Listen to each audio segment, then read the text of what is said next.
Hey, so this is John.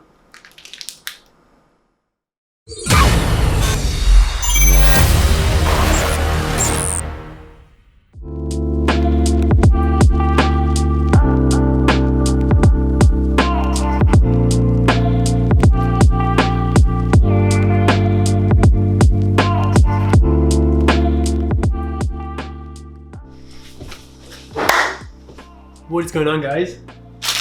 I hope you like the John sequence. He's a good friend of mine. It smells so good. Basil is like the best smell ever.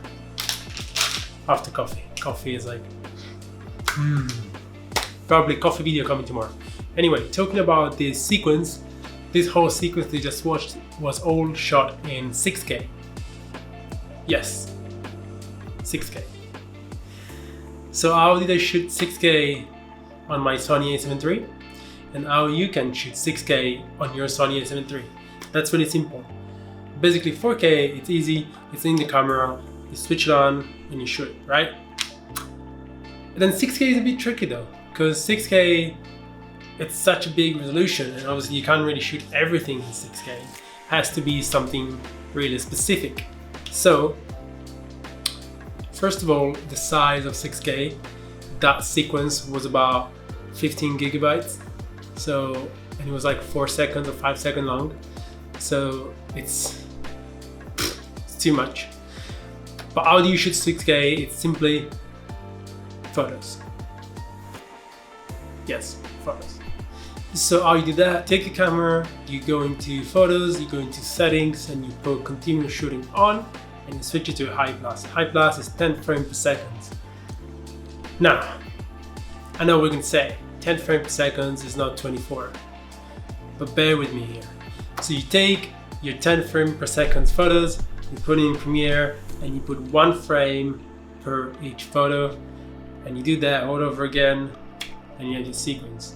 It's obviously not going to look like a 6K video, but it's the closest thing you can get with the Sony A7III to 6K to have that much more quality. So it's editing Luca here. I'm just editing the video. I just want to show you so this is the sequence. I'm just going to show you how. So basically this is it. So it's like 1 photo per each frame. See? And if I go into the actual photo,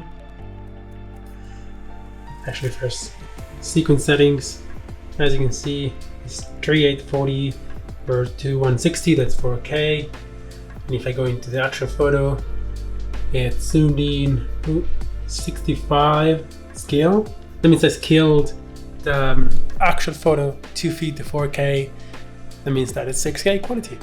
Also, another trick, it's when you have your clip here, so right here in your sequence, you are gonna nest it, and once you nest the clip, you can then apply a warp stabilizer if you need so, and then what I did after, slow down every single clip 50 or 40% because the clip obviously is gonna be way too fast if you put 1 frame per each photo.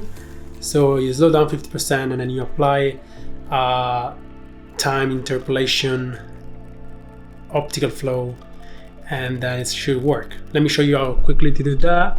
So you just go right click, you go into time interpolation, optical flow.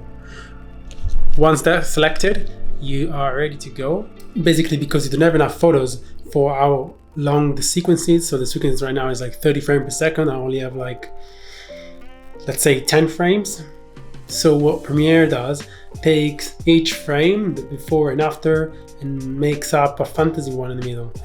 Sometimes it up things, hopefully it doesn't, especially in like panning and like really easy kind of shots. It works pretty well, as you just saw in the sequence. So yeah, back to the editing.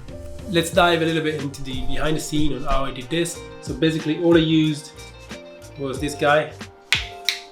Was a Ronin S with my camera on top of here, and then I took this guy This is a remote shutter from, I don't know, it's called Shoot. It's really cheap from Amazon. You can get the cheapest one. You plug it into your camera. So your camera is here. You plug this, and then you use your gimbal. And then while you use the gimbal, you press. This is really hard to show you. So while you use the gimbal, you press the button, you hold it, and it basically shoots photos continuously at 10 frames per second. Really simple. You can do this handheld as well. Obviously with the gimbal comes out a lot smoother, and you can do different movements like pan in, push forward, push backwards, pan and stuff like that. It's gonna look a bit more professional.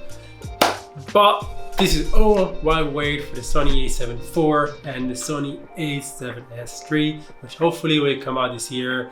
And I'm gonna jinx it, but 99%, at least one of them two, will have 6K, since Canon is releasing the R5 with 8K. Hopefully a higher bitrate too, higher than what it is right now, because you might not be able to see it, but when you color grade and when you film and when you're shooting like log or something like that, you can see the bitrate is not as high as Canon's bitrate, or like Fujifilm has a higher bitrate. So let's hope for Sony to step up its game. In the meantime, don't forget to like, subscribe, and I'll probably see you guys tomorrow for another video. Stay tuned. See you tomorrow.